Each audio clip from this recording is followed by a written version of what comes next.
O desastre da Ponte D foi um acidente ferroviário que ocorreu em 24 de maio de 1847 em Chester, Inglaterra, que resultou em 5 fatalidades. Ele revelou a fraqueza das pontes de vigas de ferro fundido reforçadas por barras de ligação de ferro forjado, e trouxe críticas ao seu projetista, Robert Stephenson, filho de George Stephenson. Uma nova ponte sobre o rio Dee era necessária para a Chester and Holyhead Railway, um projeto planejado na década de 1840 para o sistema ferroviário britânico em expansão. Foi construída usando vigas de ferro fundido produzidas pela Horsley Iron Works, cada uma das quais era feita de 3 grandes peças fundidas encaixadas em cauda de andorinha e aparafusadas a uma peça de reforço elevada. Cada viga era reforçada por barras de ferro forjado ao longo do comprimento.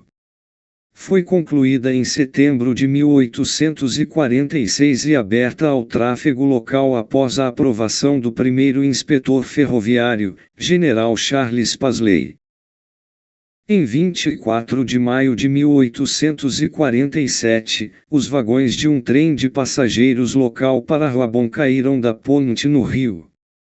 O acidente resultou em 5 mortes, 3 passageiros, o guarda do trem e o bombeiro da locomotiva, e 9 ferimentos graves.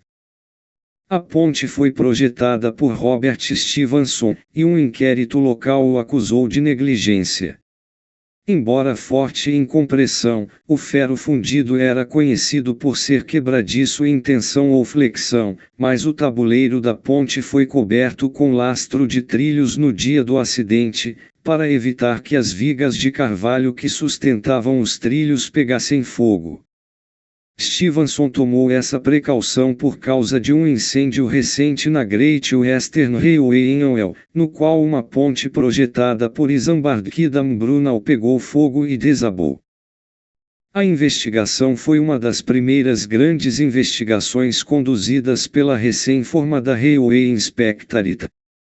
O investigador principal foi o capitão Simmons dos Royal Engineers, e seu relatório sugeriu que a flexão repetida da viga a enfraqueceu substancialmente. Ele examinou as partes quebradas da viga principal e confirmou que ela havia quebrado em 2 lugares, com a primeira quebra ocorrendo no centro. Ele testou as vigas restantes dirigindo uma locomotiva sobre elas e descobriu que elas desviavam vários centímetros sob a carga em movimento. Sua conclusão foi que o projeto era basicamente falho e que as treliças de ferro forjado fixadas nas vigas não as reforçavam de forma alguma. A mesma conclusão foi alcançada pelo júri no inquérito.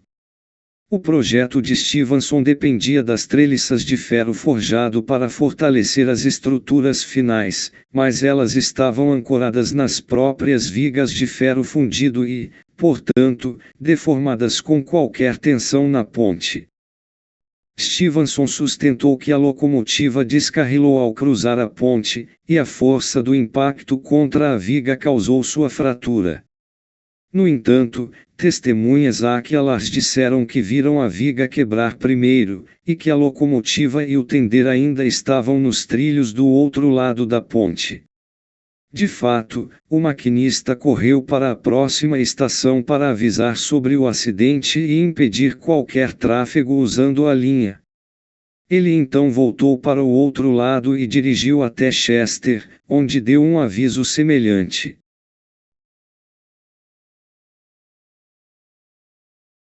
Uma comissão real subsequente, que relatou em 1849, condenou o projeto e o uso de ferro fundido treliçado em pontes ferroviárias, mas houve outras falhas de pontes subterrâneas ferroviárias de ferro fundido nos anos subsequentes, como o colapso da ponte Hutton e o acidente da ponte Bull.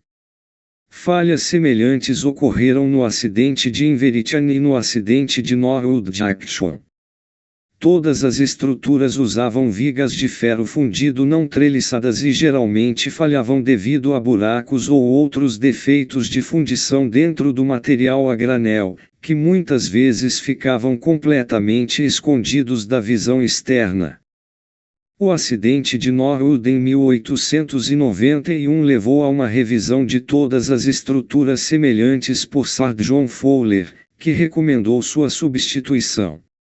O ferro fundido foi usado com muito sucesso no Crystal Palace de 1851 e no Crumlin Viaduct em South Wales, construído em 1857, mas a primeira T-Rail Bridge de 1878 falhou catastroficamente devido ao uso inadequado do material, colocando os terminais de ferro fundido nas colunas em tensão.